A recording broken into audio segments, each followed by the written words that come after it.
بسم الله الرحمن الرحيم مرتضى رجل سياسيين تاع مصر تكر إيو قدوميو إكس قدوميو فرح معلم إيو دمان كل يوم السياسي بنا سياسيين ترى كم في السنة دمتين أدنى إن سلام يا مقعد وحويان أن هالدور السعيد مساعدة وحال يقول مع إن أنا كميت أحد على تلك أسوأ كعضي آد كان أفر فرعون waxaan arrimo badan baa laga wada hadlay oo dadku fikrado kala duwan bay dhiibteen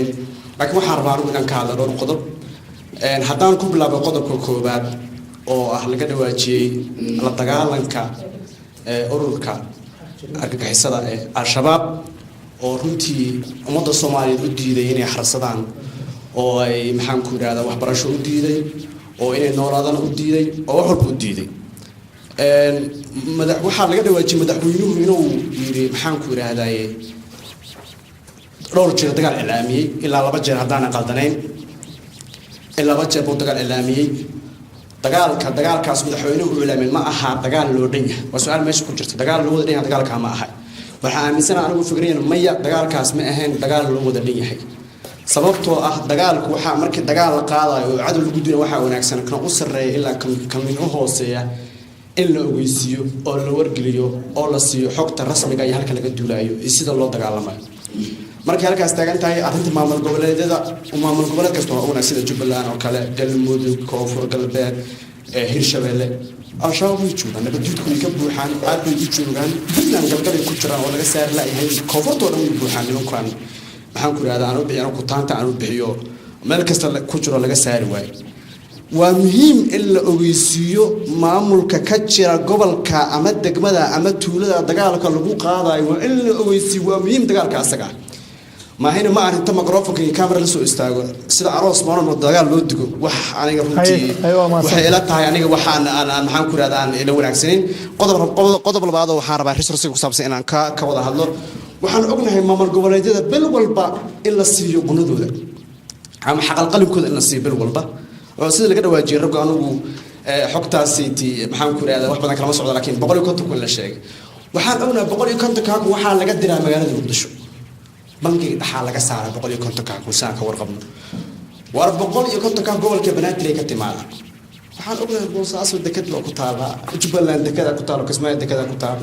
Baraawo dekad baa ku taalo marka sidoo kale hadaan qaldanayn dhulkaas oo Galmudug dekad wada dekadii waxa soo dhaliyay war maxay tahay sababta keentay in gobolka Banaadir kaliya lagu tiirsanaa waa maasantahay gobolka Banaadir asugu muusan xaq lahayn gobolka Banaadir asugu maxaan ku raadaan muusan xitaa uusan ka qaybgalkiisa baarlamaanka ay ku jiraan waxaas wax socon kara ma ahan aniguna waxaan qabaa in arrintaasi dib loo eego dawladdu waxaan u baaqayaa dagaalkan sida arooska loo digayo aan talaabo qaadin laga fiirsado aad baa wajtin jaaliya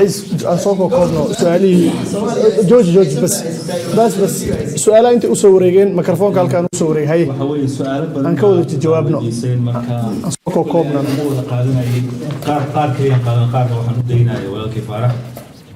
marka ugu horeysa Hodman هذا الأب الله نحرسته شهيد وين عنك قدران بعد الشيء إحنا هنيت حمان هاي إن شاء الله جهد وجلاء إن شاء الله وحي شركة هضمان أهل مهمة وحي تري أنا قدان مرور بأنا رهنو دولة داني واحد تاي دولة ديار من كرمان نشر ريسورس يعني صوص عرضينا ورطة ده باقي أفكار خلاص لكن هو هذا واحد كل شيء لها وحاولي إن نشر ريسورس صار ومهم لكن وحكاه الرئيس إن سيس شرعي ونظام صنع وصاره دولة حتى ويوضع وحاجة برنامج أي برلمان ممكن أو ضوء كده عدونته إن الركروجي وباهنتهاي لكن يدي عن لضيع سن شرعي يدي وودن كوسن الكريم وكوسن هيسن يدو ديل إقوى والسمن والدم والصوماليا يسميش أولي هدينا جرا ريسورس la soo saaro waa laga faa'iideysanaya ajaanibtuna waxay u arkaan Soomaaliya maanta inay tahay dawlad diidata oo taag garan marka saa awgeed waxay isku dayayaan mar walba in ay heshiis ay qoorsanayaan ummaddeena ay nala galaan marka waqtigeeda hada la sugo insha Allah intaan